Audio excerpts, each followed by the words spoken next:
Anjali case में अंजलि की दोस्त ने दुनिया को जो बताया वो किसी के गले नहीं उतर रहा।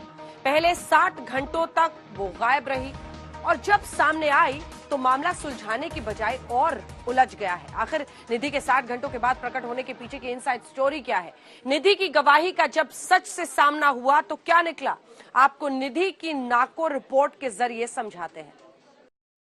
वो इतनी नशे में थी, उसको मतलब होश नहीं था। तब मैं बच गई, वो उस हादसे की शिकार हो गई।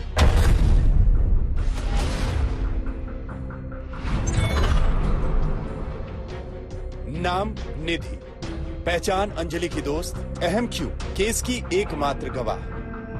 अंजलि की दोस्त निधि अब पूरे केस में एक सबसे बड़ी पहेली है। कैमरे पर निधि की कहानी ने पूरे केस को सुलझाने के बजाय पूरी तरह उलझा दिया। वजह है 60 घंटे बाद रहस्यमय तरीके से निधि का दुनिया के सामने आना और 60 घंटों तक दिल्ली पुलिस का निधि को न खोज पाना। मतलब ये कि निधि सब जानती है, लेकिन 60 घंटों तक निधि लापता क्यों रही? अब यही पूरी दुनिया जानना चाहती है। दरअसल निधि के दिमाग में अंजलि की हत्या से जुड़ा एक एक राज मौजूद है। यानी निधि सच बोलेगी तभी 1 जनवरी के 5 जल्लादों को कड़ी सजा मिलेगी। लेकिन निधि की गवाही वाली टाइमिंग देखें तो कई सवाल सामने हैं। मतलब हादसे के बाद अंजलि को छोड़कर भागी निधि का अचानक 60 घंटे बाद पुलिस के सामने आना, मतलब दिल्ली पुलिस की पूरी थ्योरी पर मुहर लगाना, मतलब जो दोस्त अब दुनिया में नहीं है उसी दोस्त पर उंगली उठाना, मतलब निधि की बात को काटने के लिए अंजलि का इस दुनिया में मौजूद न होना, मतलब निधि की गवाही से सीधे सीधे अंजलि के गुनहगारों को फायदा मिलना।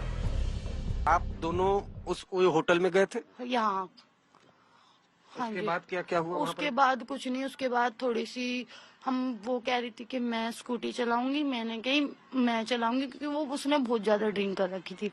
उसने कहा मैं चलाऊं। मैंने कहा नहीं बहन, मैं नहीं चलाने दूंगी तुझे, मैं चलाऊं। तो उसने हाथापाई करी कि ना बहन नहीं मैं चलाऊंगी, नहीं मैं चलाऊंगी। ये बात हुई हमारी। वो सीसीटीवी में दिख भी रहा। हाँ जी, उस दौरान वो बातें हुई। वो उसने बहुत ज्यादा ड्रिंक कर रखी थी, बहुत ज्यादा ड्रिंक कर रखी थी।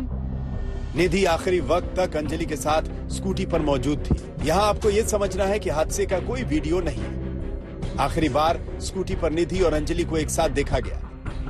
भले ही निधि पूरे केस में दिल्ली पुलिस की गवाह हो, लेकिन 60 घंटे तक अंजलि का गायब रहना उसे भी शक के घेरे में खड़ा करता है।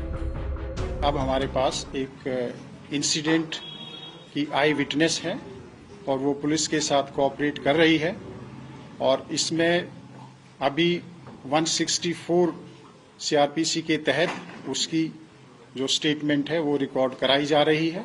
यह दिल्ली पुलिस के लिए इस केस के इन्वेस्टिगेशन में एक सिग्निफिकेंट डेवलपमेंट है, और जो अक्यूज्ड हैं उनको एक तरह से सजा दिलाने में हमारे लिए महत्वपूर्ण साबित होगा।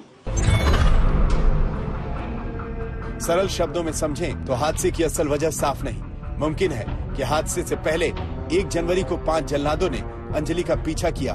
अगर हादसे वाली थ्योरी को सही भी मान लें तो भी इस संभावना से इनकार नहीं किया जा सकता कि जल्लादों ने पहले छेड़छाड़ की कोशिश की हो और जब अंजलि ने विरोध किया तो स्कूटी को टक्कर मारी। कि वो ना मतलब होश में नहीं थी अपने, और मैं पीछे बैठकर भी मैंने गाड़ी को संभाला कि कहीं कोई हादसा ना हो जाए। और पहले तो एक बार हम हादसे से बचे, हम दोनों मरते। एक बार ट्रक हमारे आगे जा रहा था, है, उसको गुस्सा आया कि मेरा बॉयफ्रेंड मुझे कैसे छोड़ सकता है, मैं शादी करूंगी, ये है वो, ऐसे ही कुछ उसने बोला। तो वो ट्रक में भेड़ने जा रही थी, हम दोनों उस ट्रक के उस दौरान हम दोनों मरते। तो क्या निधि जितना बता रही है उससे ज्यादा छिपा रही है?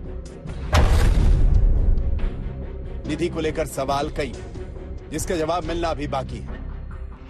यानी निधि के दिमाग के नार्को टेस्ट से ही दुनिया के सामने पूरा सच आएगा।